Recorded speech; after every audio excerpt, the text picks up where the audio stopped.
So, why do I care about home economics? Or why should you care about home economics? Well, I will tell you right now.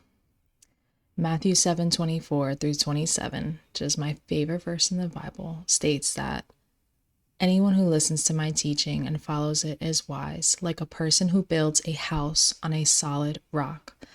Though the rain comes in torrents and the floodwaters rise and the winds beat against this house, it won't collapse because it is built on bedrock.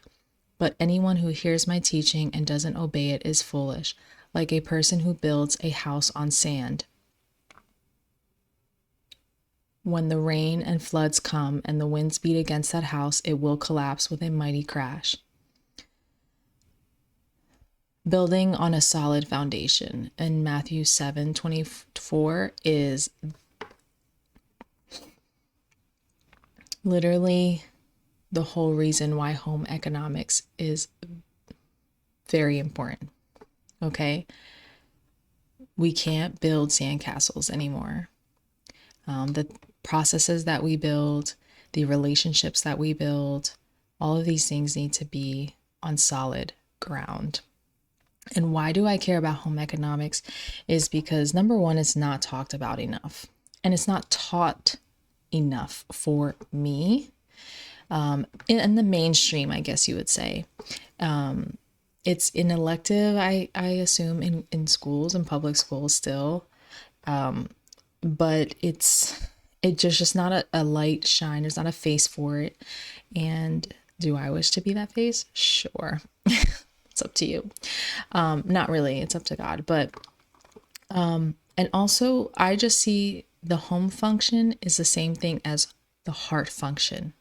So anybody knows that if you have a disorderly home, or if you've ever had someone that you live with that causes disorder in your spirit, you come home and you don't feel at peace, that is arguably one of the worst spiritual places to be in. One of the worst places for you spiritually or your soul to be in every single day. It's not peaceful, it's not harmonious, and it's causing disorder in your mind, your heart, and outside of your home life as well. There's no circumstance where someone has a successful life outside of the home but then doesn't have a successful life within the home, if that makes sense. It starts at home. Everything starts at home. And which is the same thing as saying everything starts with ourselves, our home, our heart. Okay. And so as long as we're taking care of that, literally, figuratively, metaphorically, and spiritually, that will flow to the function of our life. And when we have a healthy home and we have a healthy heart, right? Literally, figuratively, the rest of our life is healthy. And the rest of our lives, it flows outwards like a fountain. Things flow outwards. They don't come, you know what I mean? If a fountain comes this way, it's because it was going that way first. If that makes sense? That's how I look at it. Why home economics is so important, and it's so vital to speak about more and just update it, I guess you would say. So yeah, that is why. And also the third reason, more personal reason why I care about home economics is because I didn't always feel like I belong. I still feel quite different from people around me. And so the home gives me a space to feel like I belong. And learning about the home and learning about different people in their homes and different families. I actually belong so many different places. It's not even funny.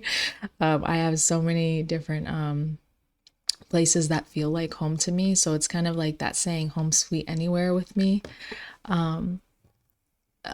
where it's, you take home with you. You know what I mean? Like if you really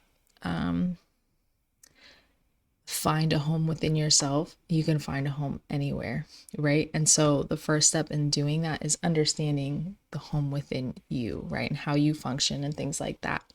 And so, and I also more practically think that learning about home economics and more on the psychological standpoint of it is that I believe that if we learn more about home economics, it will pour into learning more about relationships and like boundaries, for instance. I think that if you understand boundaries in a home, right, you understand boundaries within your home and your heart space.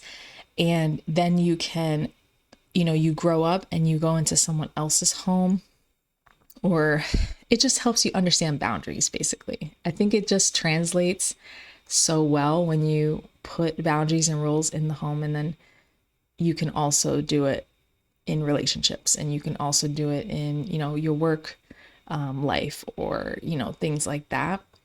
And it pans out better. It translates better. It easily transfers and translates across that way.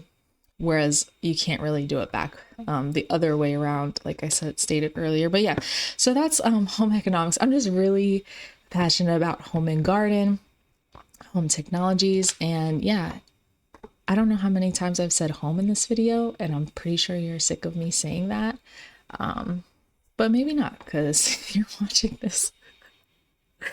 Anyway, those are like the main 3 or 4 reasons why home economics and why you should care about home economics. Because God cares about home economics, and he wants us to care about home economics. He wants us to care about the home, because also, as I said in another video, that I do think that the home is a sentient being. I think that every single home is more than just walls, right? There's energy in homes, and that we should treat it. It takes care of us, so we should take care of it. That makes sense. And so there should be a respect going both ways between us and the home, and it kind of takes care of us back.